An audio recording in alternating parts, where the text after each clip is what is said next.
Werner Faymann is on the campaign trail, shaking hands and drumming up support for himself and his party. At present, he's in good shape as a candidate. The Social Democrats have the best chances of becoming Austria's strongest party in the next parliament. Faymann owes his popularity to a radical U-turn in policy regarding the European Union. He now advocates holding a referendum on any new EU treaty.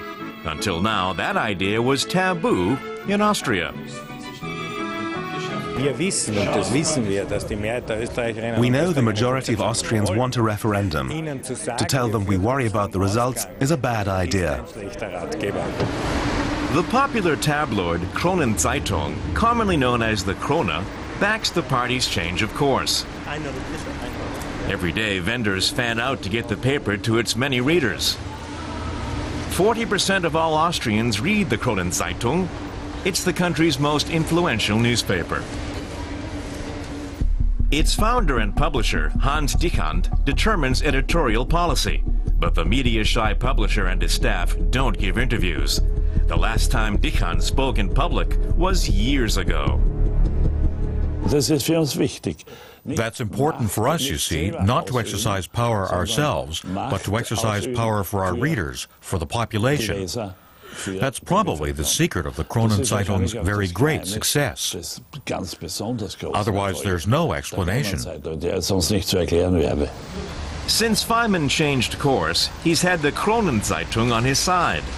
Not a day passes without an article praising him and his Social Democrats at the cost of the conservative Austrian People's Party.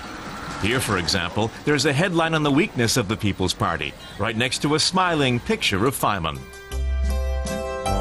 A look in the archives brings even more to light.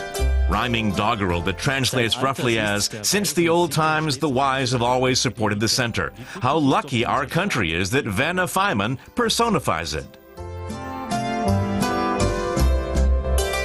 The Krone has engaged in EU bashing for years, with populist slogans that hit their mark. The paper loves to quote the voice of the people as saying the U-turn was a stroke of genius. Or it writes that the conservative foreign minister, Ursula Plasnik, would be better off in Brussels. She's actually with her colleagues in Avignon, France, discussing the crisis in Georgia, what the European Union should do after the Irish referendum rejecting the Lisbon Treaty, and any other political stumbling blocks the EU has to overcome.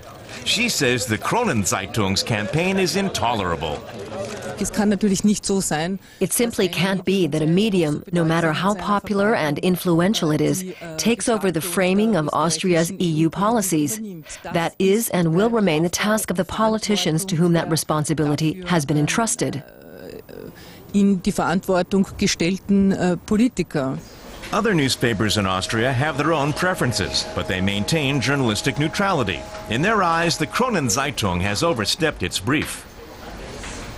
It's a new thing for a newspaper to say, we determine policy substantially and we want to know who the Chancellor is. And of course it's democratically very questionable. I don't think this development, that a newspaper does this, is dangerous. What I do think is dangerous is that there are no politicians who are prepared to defend their convictions against such scare tactics. Politics and the press have always competed for power. In Austria, the Kronen Zeitung has opened a new chapter in that struggle. We do use our power on behalf of the people, our readers. We do that. Take the letters to the editor page, for instance. When we get a letter and when it's good, when it motivates people, we do more than any member of parliament.